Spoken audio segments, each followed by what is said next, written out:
we have seen that the Hindus and those supporting the Hindus' position for the Ram Janmabhoomi have a very clear case. You have also published a book on that, supporting the cause of the Hindus and why Ram Janmabhoomi is probably the place where Lord Rama was born.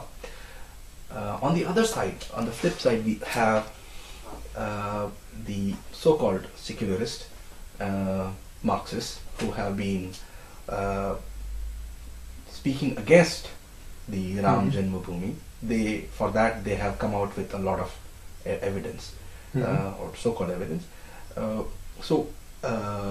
What is your take on this, their position? How strong is their platform on which they are standing and saying that either Rama did not exist at all, or even if he existed, he was not born there? So what basis do they have?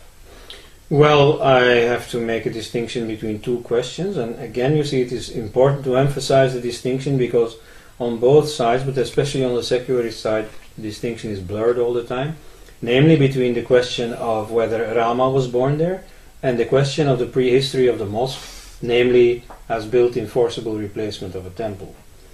On the question of Rama, I have very little to say. I mean, there is an old convention, older than the Muslim period, older than the Muslim presence in India, that Rama lived in Ayodhya, that he had this particular story, his fight with Ravana, his liberation of his abducted wife. That is a convention that may well be true. I am convinced it has a historical core, but that is very hard to prove. And I mean, I don't think it is in principle possible to prove he was born there. However, there is a convention that he was born there, and that has to be respected.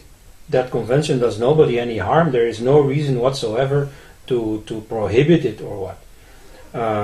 So let Hindus worship their Lord Rama at the conventional site where they think Rama was born. I mean, to leave a Hindu sacred site to the Hindus would seem to me the most natural thing to do. The question is, why is it controversial at all? And that is because at some point Muslims, out of their doctrine of iconoclasm, decided to destroy a seat of paganism, of infidelism, by destroying this temple, or by at any rate imposing a mosque on a Hindu sacred site, even regardless of whether there was a temple there. Now, incidentally, there is plenty of evidence for a temple, but in the debate about the evidence, the focus has always been on the value, the strength of the evidence brought by the people who continue to maintain the old consensus that there was a temple there, and it is never focused on the other side. What has the other side brought as arguments? So that's what I've tried to do in this book, Ayodhya, the Case Against the Temple. It contains a report on the whole scholars debate that took place in the early 90s, and also on some debates that have taken place in the media or elsewhere around that time. But it also directs our attention to the case that has been brought by the other side. And when you look there, you find very little. You see, they cannot make an alternative case. They have no positive indications that if there was no temple that has been demolished, what else was there? So all they do is try to find fault with the evidence brought by the Hindu side, and they do not offer any evidence for their own case.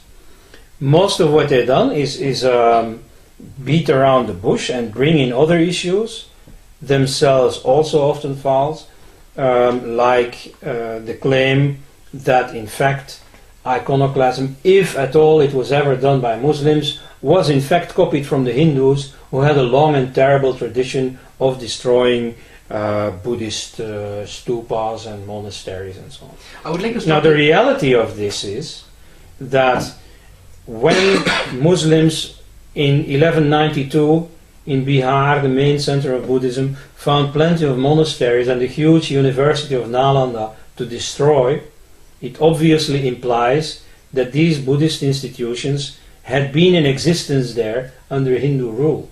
In fact, Buddhism has flourished in India for 17 centuries until the Muslim invaders came. So, you see, the facts of the matter are very simple. You see, Hindus have patronized Buddhism, have sponsored Buddhism, have at the very least tolerated Buddhism, and it is Islam that put an end to the existence of Buddhism in India. Another argument from that category, a very strange one, is by an American historian, Richard Eaton, who says, but there are a few cases in ancient India where Hindu kings have captured idols from temples in possession of their enemies, that in war, you see, as a sign of conquest, they spirited away the idol from the main temple in the capital of the defeated opponent. And that this established the tradition of iconoclasm that the Muslim invaders later drew upon. Now, when you look at this is so silly. First of all, you see, the Muslims who invaded India knew nothing about Hindu traditions. So, and no Muslim ever refers to this. Because Hindu rulers anciently did this, therefore I have destroyed the Rama temple in Ayodhya, or whichever, the Somnath temple in Gujarat or so. You see, that reference is nowhere there. It is absolutely not true that Muslims took inspiration from such Hindu rulers. Secondly, these very, very few cases are something totally different from iconoclasm. You see, when Muslim conquerors destroyed a temple, what they intended to destroy was the religion that was embodied in that temple. You see, when they destroyed, let's say, an image of Shiva, they didn't just destroy that image. What they meant to destroy was the worship of Shiva. Because people should stop worshipping Shiva and they should come and worship Allah. And what happens in these very few cases of non-Muslim kings taking away idols, and it's not just in India and Mesopotamia, ancient Mesopotamia, there are also testimonies of this phenomenon. What happens is that they simply continue the worship of that god, no longer in the temple of the defeated king, but in their own temple. So the worship of that god continues. The religion is not destroyed at all. They themselves continue the religion. Moreover, the defeated people are perfectly free to put up a new idol and continue the worship of the same god. So it does not interfere with the religious practice at all. It's just a matter of the prestige. You see, maybe some particular idol was well known. Pilgrims from all over came to see it. So you see, they wanted that prestige for themselves. But it did not interfere with the continuity of the religion. And that is totally different from Islamic iconoclasm.